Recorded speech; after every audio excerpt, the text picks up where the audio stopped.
chapitre 2, verset 24. Genèse 2, 24. Nous lisons dans le nom puissant de Jésus-Christ de Nazareth. Nous rendons grâce à Dieu. Genèse 2, verset 24. C'est pourquoi l'homme quittera père et mère pour s'attacher à sa femme, et ils deviendront tous deux un seul être. Hébreux chapitre 13, verset 4. Hébreux 13.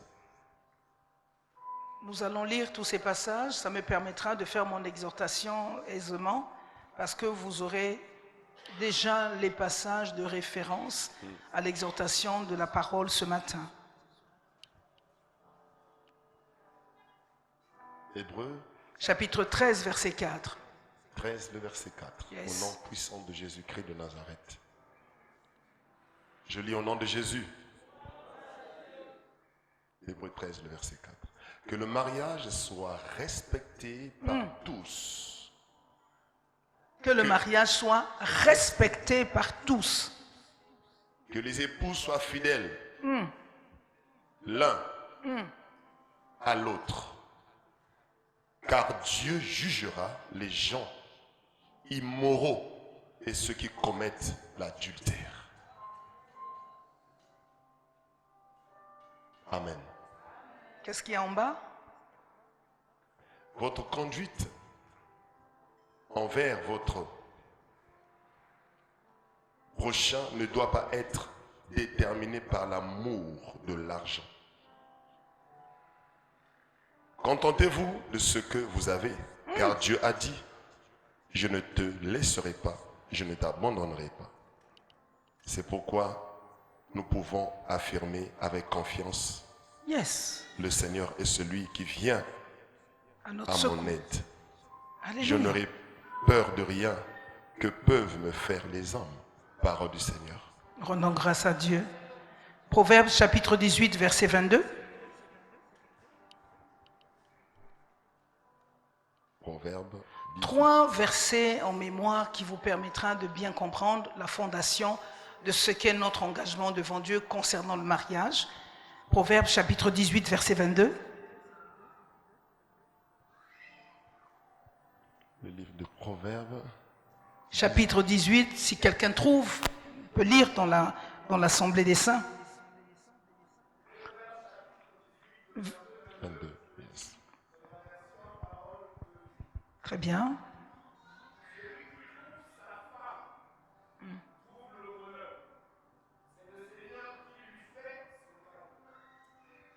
Est-ce qu'on peut acclamer Dieu?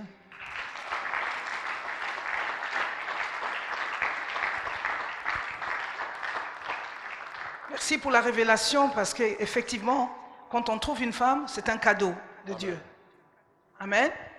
Amen. Amen. Amen. Amen. Et pour ceux qui sont mariés, comprenez que quand on vous donne une femme, c'est un cadeau de Dieu. C'est pour cette raison, asseyez-vous, avec tout le respect que j'ai pour vous. C'est pour cette raison, on doit considérer de manière différente l'être aimé. Cet être-là que nous avons désiré, que nous avons cherché. En réalité, quand on prend la décision de venir à elle, de s'unir à elle, à cet être-là, ça veut dire que nous considérons que Dieu nous a donné un cadeau. Dieu nous a fait grâce d'avoir un cadeau. Alléluia. Bien-aimés dans le Seigneur, aujourd'hui, je vous suis en train d'exhorter au sujet du mariage, dont les textes bibliques de référence sont Éphésiens chapitre 5, versets 31 à 32, Genèse 2, verset 24, Hébreux chapitre 13, verset 4. Bien-aimés, nous sommes aujourd'hui dans un monde où les repères sont désormais difficiles. Nous sommes dans un monde où aujourd'hui, les repères concernant le mariage sont désormais difficiles. Sont difficiles pourquoi? À cause de l'actualité incessante dans le monde et de la société en pleine mutation. Les choses changent. L'homme est étonné, mais Dieu n'est pas étonné parce qu'il a prévu ces choses il y a plus de 2000 ans. Nous vivons à coup par coup des choses, des événements qui nous étonnent. Certaines personnes sont étonnées de voir avec quelle vitesse, avec quel niveau de changement l'actualité est en train de se faire. Alors pour nous les croyants, pour nous les chrétiens, pour nous qui connaissons Dieu, la Bible reste et demeure la boussole la plus sûre pour orienter nos vies.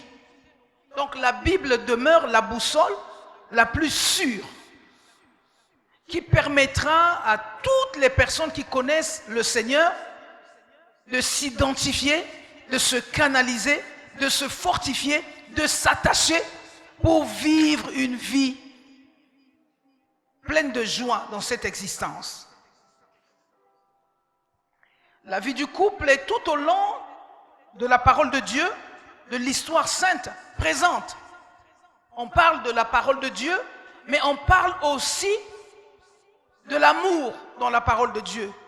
On parle aussi de l'alliance de Christ avec l'Église, de l'alliance de Dieu avec son peuple. C'est aussi une union, c'est aussi une alliance. Quelqu'un me comprend? Donnez-moi votre attention pour quelque temps. C'est aussi une union, c'est aussi une alliance. Mais aujourd'hui, nous allons parler de l'homme et la femme. Deux êtres aimés de Dieu, dans lequel Dieu a investi un potentiel extraordinaire. La Bible nous interpelle en nous disant que Dieu a créé l'homme et la femme, les a plantés dans un jardin. Première des choses, nous comprenons que si Dieu les a créés, c'est pour un but, c'est pour un objectif précis. Donc, quelqu'un doit savoir que nous ne sommes pas des vagabonds sur la terre. Nous ne sommes pas des piètres personnes, nous ne sommes pas des rêveurs. Dieu nous a créés pour des objectifs précis. Écoutez ce qui est important, mes chers amis. Ce qui est important ce matin, c'est de comprendre que le mariage aujourd'hui est fragilisé. Nous remarquons qu'il y a beaucoup de séparations, il y a beaucoup de divorces, parce que le mariage est fragilisé par les fondations que nous avons. Nous avons des fondations qui nous emmènent à croire et à comprendre qu'on peut changer à tout moment. Oui, c'est possible que l'homme change à tout moment. Mais je me pose la question de savoir si à chaque fois que nous changeons à tout moment, alors que nous avons décidé de quitter nos familles, la Bible dit quoi? Que l'homme quittera. Quelqu'un peut relire le texte pour qu'on ait la mémoire fraîche?